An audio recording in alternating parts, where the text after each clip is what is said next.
Lincoln High finished the 2017 season with an 8-2 record under head coach Mark Mackey, but lost in the first round of the Class A state playoffs to Millard South. It was a disappointing end to a fantastic season, but the Lynx were undoubtedly the most improved program in the state. I mean, I couldn't be more proud of our kids, and you know, they've just they put in the hard work, you know, in the spring and the summer, and you know, good things happened. And like you said, it was unfortunate how it ended, but we got a lot to be proud of. The field was phenomenal. It started here in the building. We had great support and following, you know, just within our hallways here, and the crowds at Beechner, and even when we went to Seacrest, were phenomenal. So it was really exciting, and it was fun for our kids to experience. You know, it was a lot of fun. I think it was a big step in the right direction. But personally, and I know as a team, it's just only one step of where we want to go. You know, so it was a big step, and we made some big improvements, and it was a lot of fun. You know, it was a lot of fun I hadn't seen around Lincoln High in a long time, so I'm excited to continue that. I think it was a good season for our community. It really got everybody out. Most people I've ever seen at the games. You know, it just it changed the school really. Everybody was excited about football. In the past couple of years, they really hadn't had anything to really look forward to, and this year just showed promise that. Coach Mackey's squad looks to build on last year's success, and it all starts with his quarterback, Cedric Case. As a junior, he put up outstanding numbers, leading the Lynx' high-powered offense. Personally, you know, I think it's important to set goals personally and as a team. So, you know, obviously team first, you want to go win those games, but personally, yeah, I want to be considered one of the best. So my goal out there is to go out there and be the best player I can be every day. And so, you know, you start looking at a few record books and see your name up there. It's really cool. So I'm excited about that. You know, it doesn't mean anything though if I don't go to do it again next year. Well, you know, he made plays, made good decisions. You know, he only threw a handful of picks, and he threw for a ton of yards.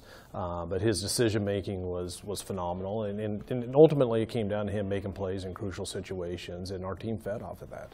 I think I'm more athletic than people give me credit for, which is fine. Our offense, though, you know, I just have all these athletes around me, and it's like, why run me when we have all those guys around me, you know? So I think you're going to see more of that next year, and I'm excited to show that. But at the same time, you know, that's not necessarily my job. So, you know, I'm going to just give the ball to those athletes, keep letting them run. And after college coaches started watching his film, his recruitment is starting to heat up. You know, I have some coaches hitting me up, and they're just saying, you know, I want to press with your film, hope we can get you down on campus. So I'll be visiting North Dakota State, South Dakota State.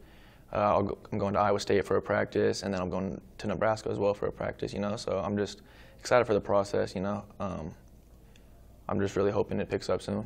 I do get the sense that people are interested in him. He's the first one that we generally talk about when schools are coming in, and he is getting some pretty good attention from the North Dakota States, northern Iowas. Wyoming showed some interest in him. But what they like, you know, he's put up good numbers. He's a very, very heady kid. His ability to read coverage and to make decisions are things that they like. Things that he's going to have to work on to make himself maybe a little bit more recruitable is you know, can he extend plays? He doesn't necessarily have to be you know, a pure dual threat, but they want to see that can he make plays with his feet and can he extend plays? And I think he's capable of doing that. You know, for me, I just want to keep doing what I'm doing. You know, I'm going to trust the process. You know, I'm very confident in myself, and I'm confident what I can do. So, you know, all I need is a chance. And I've always thought, you know, if I can get that chance, then I'll make the most of it. So it's just, if I can get there, I'll be fine. It's just getting the coach to get me there. Safety Darius Luff has made his name on the track, but he can also play some football. It helps me cover, and it definitely helps me close in on people when I'm trying to make a tackle. And I can come in, I can run people down. It just helps all over the field, really. Darius is starting to, you know, within the last few months, get a lot of attention, and up to this point, it's primarily been through track. And I know the bigger schools down south, Texas, LSU, and some of them are very interested in him in track. I think he's been under the radar in football. I don't think people realize how physical of a football player he actually is. And he's got top-end speed for sure, in my opinion, Division I type speed, and he's really skilled. So he's the type. He's kind of intriguing because he could go offense or defense. He could be a special teams guy, a kick returner, punt returner. He's got a lot of intangibles that I think people are going to like. They're just letting me know that they're looking at me and to keep working hard, and they're going to be watching me this season. So I don't think anything's going to really change. Just keep doing what I do. Besides Cedric and Darius, the Lynx have about 15 other prospects that have been playing together since grade school.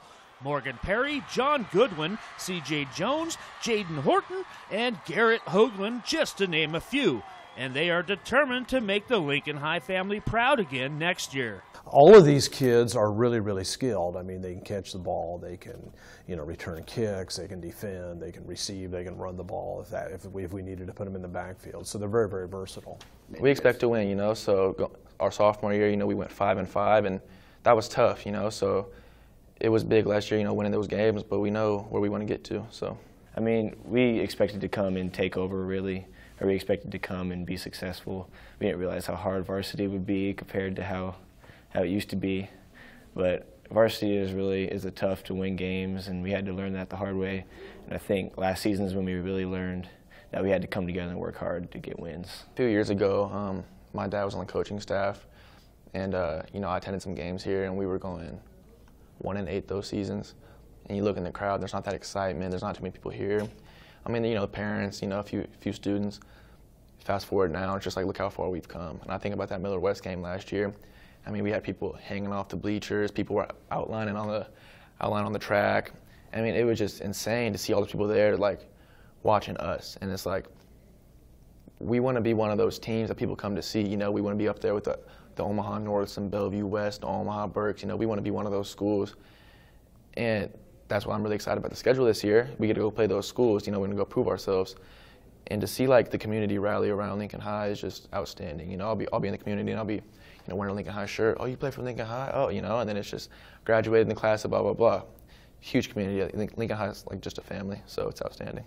Reporting from Lincoln High School, I'm Greg Peterson for HuskerOnline.com.